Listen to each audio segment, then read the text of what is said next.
IPLന്റെ 18ാം പതിപ്പ് നിർണായക ഘട്ടത്തിലേക്ക് കടന്നിരിക്കുകയാണ്. പ്ലേ ഓഫിലേക്കുള്ള 4 ടീമുകൾ ഏതൊക്കെയാണെന്ന് തീരുമാനമായപ്പോൾ ഇനി അറിയാനുള്ളത് ആദ്യ 2 സ്ഥാനക്കാർ ആരൊക്കെയാണ് എന്നുള്ളതാണ്. അതിനനുസരിച്ചാകും ക്വാളിഫയർ, എലിമിനേറ്റർ പോരാട്ടങ്ങൾ നടക്കുക. ഗുജറാത്ത് ടൈറ്റൻസും പഞ്ചാബ് കിങ്സും മുംബൈ ഇന്ത്യൻസും റോയൽ ചലഞ്ചേഴ്സ് ബാംഗ്ലൂരുമാണ് ഈ പോരാട്ടത്തിലുള്ളത്. ഈ സീസണിലും നിരവധി യുവതാരങ്ങളാണ് ഇന്ത്യൻ ക്രിക്കറ്റിന്റെ ഭാവിയായി ഉദയം ചെയ്തത്. വൈഭവ് സൂര്യവംശിയും ആയുഷ് മാത്രയുമെല്ലാം ഈ ലിസ്റ്റിലെ ആദ്യ പേരുകളാണ്. അതേസമയം ഏറെ പ്രതീക്ഷയുണ്ടായിരുന്ന ചില താരങ്ങൾ ഈ സീസണിൽ അമ്പെ പരാജയപ്പെട്ടു. അത്തരത്തിൽ മോശം പ്രകടനം നടത്തിയവരെ ഒറ്റ ടീമാക്കിയാൽ ആരൊക്കെ ഉൾപ്പെടും? അത്തരത്തിലുള്ള ഒരു പ്ലേയിങ് 11 ഒന്ന് നോക്കാം. IPL ചരിത്രത്തിലെ ഏറ്റവും ഉയർന്ന ലേലത്തുകയായ 27 കോടി രൂപയുടെ തിളക്കത്തിലെത്തിയ ലഖ്നൌ സൂപ്പർ ജയന്റ്സിന്റെ ഋഷഭ് പന്ത് തന്നെയാണ് ഈ ടീമിന്റെ ക്യാപ്റ്റനാവാൻ ഏറ്റവും യോഗ്യതയുള്ളയാൾ. 13 മത്സരങ്ങളിൽ നിന്ന് വെറും 13 റൺസ് ശരാശരിയിൽ 151 റൺസ് മാത്രമാണ് ഈ സീസണിൽ പന്ത് നേടിയത്. തൊട്ടുമുമ്പുള്ള സീസണിൽ മികച്ച പ്രകടനം കാഴ്ചവെക്കാത്തതിന് അന്നത്തെ ലഖ്നൌ ക്യാപ്റ്റനായിരുന്ന KL രാഹുലിനെ ഗ്രൗണ്ടിലിറങ്ങി ഉപദേശിച്ച ഉടമ സഞ്ജീവ് ഗോയങ്ക ഇപ്പോൾ പക്ഷേ ഇനി എന്ത് ചെയ്യാനെന്ന മൂഡിലാണ്. മെഗാ ലേലത്തിൽ 23.75 കോടി രൂപ മുടക്കി കൊൽക്കത്ത നൈറ്റ് റൈഡേഴ്സ് ടീമിലെത്തിച്ച വെങ്കിടേഷ് അയ്യരാണ് രണ്ടാമൻ.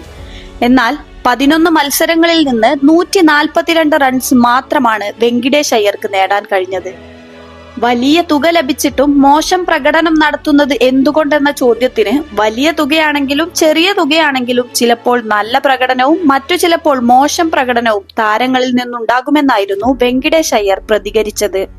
ഒരു കാലത്ത് IPL വേദികളെ തന്റെ ബാറ്റിംഗ് കരുത്തുകൊണ്ട് പുളകം കൊള്ളിച്ച താരമായിരുന്നു മാക്സ്വെൽ. എന്നാൽ ഈ സീസണിൽ മോശം പ്രകടനമാണ് നടത്തിയത്. കഴിഞ്ഞ സീസണിലും മോശമായിരുന്നുവെങ്കിലും ഇത്ര അധപതിച്ചിരുന്നില്ല. പഞ്ചാബ് കിങ്സ് 4.2 കോടി രൂപക്ക് സ്വന്തമാക്കിയ താരം 7 ഇന്നിംഗ്സുകളിൽ നിന്ന് നേടിയത് വെറും 48 റൺസ് മാത്രമാണ്. ഒടുവിൽ പരിക്കുമൂലം താരത്തിന് നാട്ടിലേക്ക് മടങ്ങേണ്ടിയും വന്നു. 5 തവണ ചാമ്പ്യന്മാരായ ചെന്നൈ സൂപ്പർ കിങ്സ് ഇത്തവണ ഏറെ മോശം പ്രകടനമാണ് നടത്തിയത്. അതിന് കാരണക്കാരനായ താരങ്ങളിൽ ഒരാളാണ് 3.4 കോടി രൂപക്ക് ടീമിലെത്തിയ രാഹുൽ ത്രിപാഠി. 5 മത്സരങ്ങൾ കളിച്ച ത്രിപാഠിക്ക് വെറും 55 റൺസ് മാത്രമാണ് നേടാനായത്. ചെന്നൈയുടെ തന്നെ രച്ചിൻ രവീന്ദ്രയാണ് മറ്റൊരു താരം. ഈ സീസണിലെ 8 മത്സരങ്ങളിൽ നിന്ന് 191 റൺസ് മാത്രമാണ് 4 കോടി മൂല്യമുള്ള താരത്തിന്റെ നേട്ടം.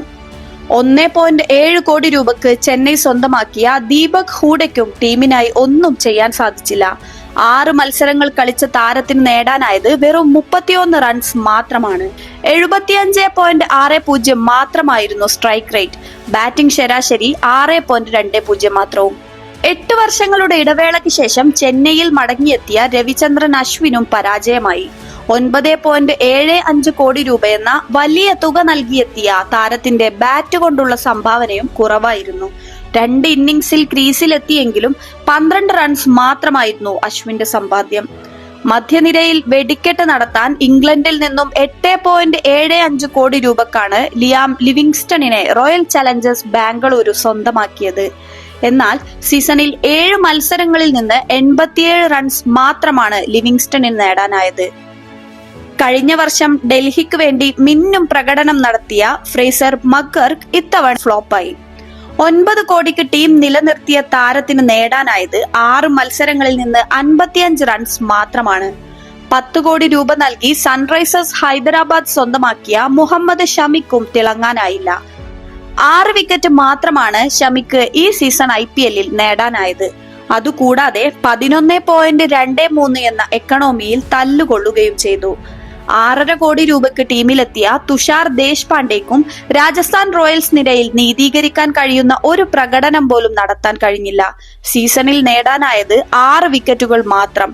11.25 റൺസാണ് ദേശ്പാണ്ഡെയുടെ ബൌളിംഗ് എക്കണോമി. ഈ 11 കൂടാതെ ഈ ടീമിൽ ഇടം നേടാൻ അർഹതയുള്ള ഒത്തിരി പേർ വേറെയുമുണ്ട്.